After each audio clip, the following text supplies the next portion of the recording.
Sometimes when I am preparing the homily, it comes very easily, and other times it doesn't. Today's homily actually it wasn't very easy. It was a little bit complicated, and I was reading and reading, and I found an article. I'm talking about that because actually my first theme for today's homily was something completely different than what I am going to say today and tomorrow too. I was reading an article that changed completely what I'm going to say. I'm going to give the title of that article, God and Grace in Human Experience. I found that in the American Journal of Theology and Philosophy. It was written by Edward Barrett. You don't have to read that. Don't worry about that. But I want to give you that because I read the article completely and I said, interesting, I have to preach about that because that article gave me actually the main idea of today's readings. By the way, I guess you know that usually, and I have said that before, usually the second reading on Sundays don't have any connection with the first reading or the gospel. We can see some connection between the first reading and the gospel, but the second reading, nothing. And actually, reading that article, I could find, and I think there is a connection between all readings, which is not very common to find. So the connection, I'm going to say it plainly and shortly, is grace. The title of the article is God and Grace in Human Experience. And he's talking, Edward, about how grace is, actually he defines grace as power. And we can find that power all over. And his main, how he begins the article is saying that we human beings sometimes, many of us, don't see the signs of God's power around us.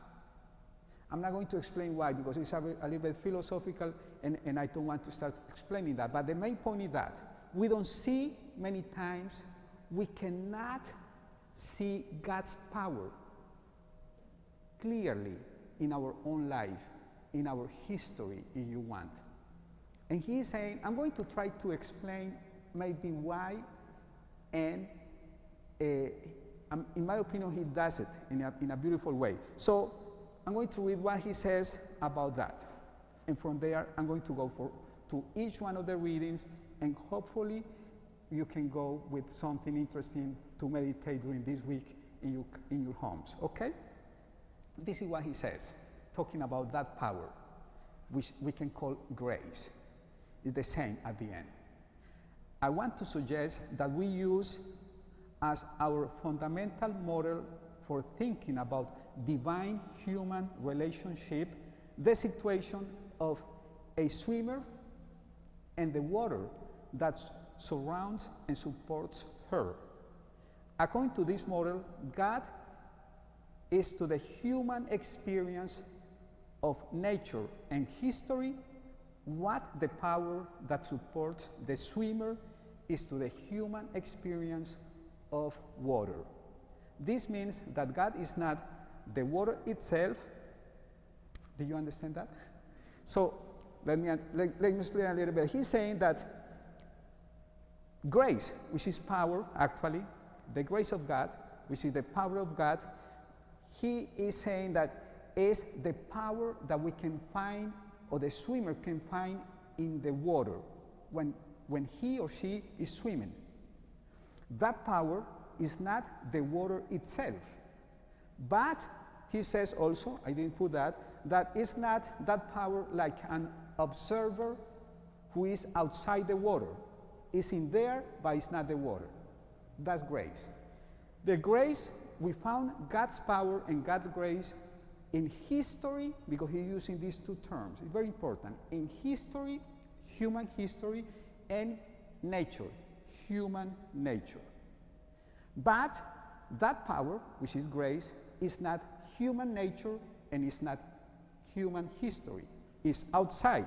But it's not outside like somebody who is looking at that history and nature, but is involved in that history and nature without being the history and the nature of the human beings. This is what he's saying. With that background, let us go to the readings, to the first one, and see what the first reading tells us about that power that operates, if you want, in our human history and in our human nature. How that power, if you want, which is that grace, is offered. The first reading, in my opinion, gives us that answer. How that power, again, I'm going to say it, how that power, how that grace is offered to each one of us. How it is offered. And if you want, the dispositions of human nature, human history to receive it. Beautiful, wonderful. And that question, in my opinion, is answered in our first reading. I'm going to go to the first reading. The prophet Isaiah. I hope I'm not very abstract. You are going to understand that a little bit. Listen what the prophet says. All you who are thirsty, come to the water. You who have no money, come, receive grain and eat. Come, without pain and without cost. Drink wine and milk. The prophet is saying that God is offering to those who are thirsty something. So, thirsty, those who are in need. We humans, our human nature and our human history, if you want to say it in a very simple way, we are in need. We need. Why? Because we are not perfect. Because we are not God. We all need something. We all are thirsty. And when the prophet is talking about thirsty, to being thirsty, he's using that image, but it's not about only to be thirsty of water, to need water. It's to need the existential need that we all have, this void that we all have inside us. Our nature needs that, needs to fulfill, to fill that void. And God is saying, through the prophet, the only one who can fill that void is me, God. And I'm going to fill that, to respond to that need freely. You don't have to pay anything. Nothing. That's the first thing that the readings are talking about grace. God is offering His grace to each one of us.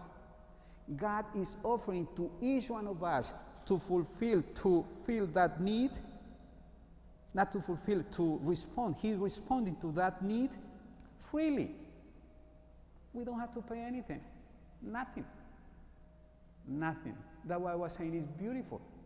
So that power, that grace is offered freely to each one of us in our nature and in our history. We just have to go and receive it. But how we can receive that? The prophet says how. He uses 3 verbs to say how. Heed me, and you shall eat well. You shall delight in rich fare. Come to me heedfully. Listen, that you may have life. The beauty about not preaching in my own language is that I have to go sometimes to look in the dictionary. Heed. I say, how can I explain that? Heed.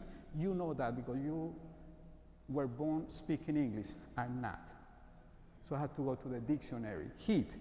To give careful attention to. God is saying, you want to receive my grace, my power?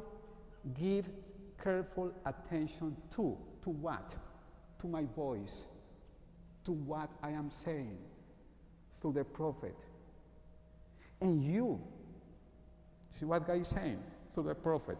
If you heed me, if you listen carefully, you are going to eat well. It means you are going to fulfill, I am going to respond to that need, that void that you have here, that existential void.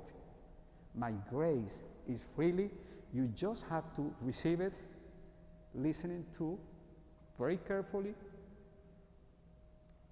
and you are going to find life, abundance life. How beautiful is that? That's the grace of God. Freely, the only thing that we need is listening carefully to that. Remember that I said that the first reading, in my opinion, was telling us how to do it, the disposition. This one was trying to say. The disposition to receive that freely gift is listening carefully. That's it. Receive it. But only those who understand and feel the need go and try to find that power, that grace. If you don't need anything, why do you have to go to find that power? You don't need anything. So we, the needy, are looking for that power, that grace, God, His love. That's the first one. The second one, the second reading. The second reading is telling about different powers. In human history and in human nature, there is other powers competing with God's power, if you want, with God's grace. And this is what St. Paul is talking about, in my opinion. There is a term that is key in that text, love. He begins like that, he's actually talking about love.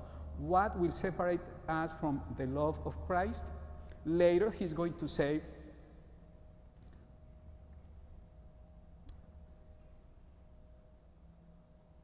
in all these things we conquer overwhelmingly through Him who loved us, God, who loved us. Second time. And third time, at the end, nor any other creature will be able to separate us from the love of God in Christ Jesus, our Lord. Okay, keep in mind love, power, the image that I used at the beginning of my homily. I'm not going to repeat it again. And let us talk about that. In that history and nature that we call human history, human nature, there are, I was saying, other powers competing with the power of God, which we can call love. The love of God, which is powerful. And those other powers want to separate us from the power, from love. Different ones. For some weeks, I don't remember how many, we were separate physically from the Eucharist. It was a virus. That's the power we are talking about. St. Paul, without knowing about COVID-19, he was talking about that. There are many powers, many, that want to separate us from God. Many. I'm just mentioning this one because it's very recent, so we can all will find that very easily to understand. But there are many. I don't want to go over what he said, but there are many powers.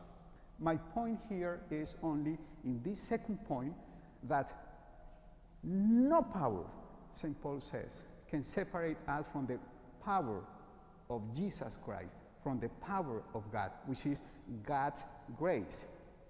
Nothing.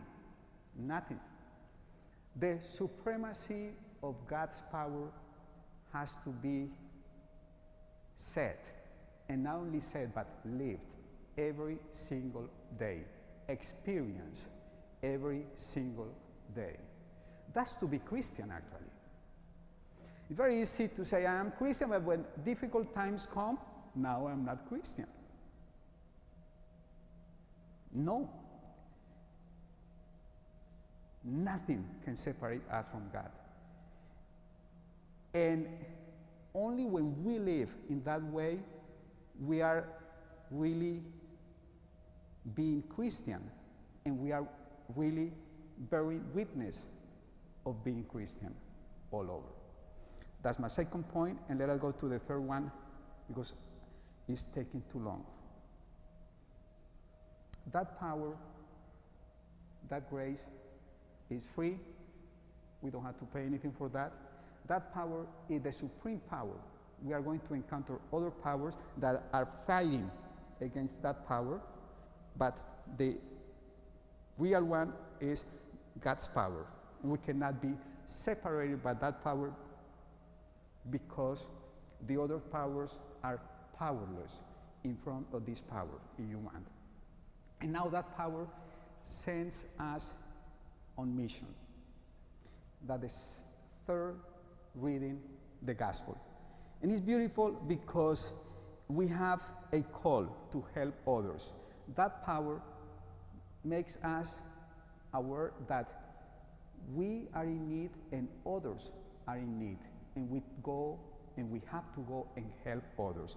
And I'm going just to say and to invite you to think about what happens in today's gospel.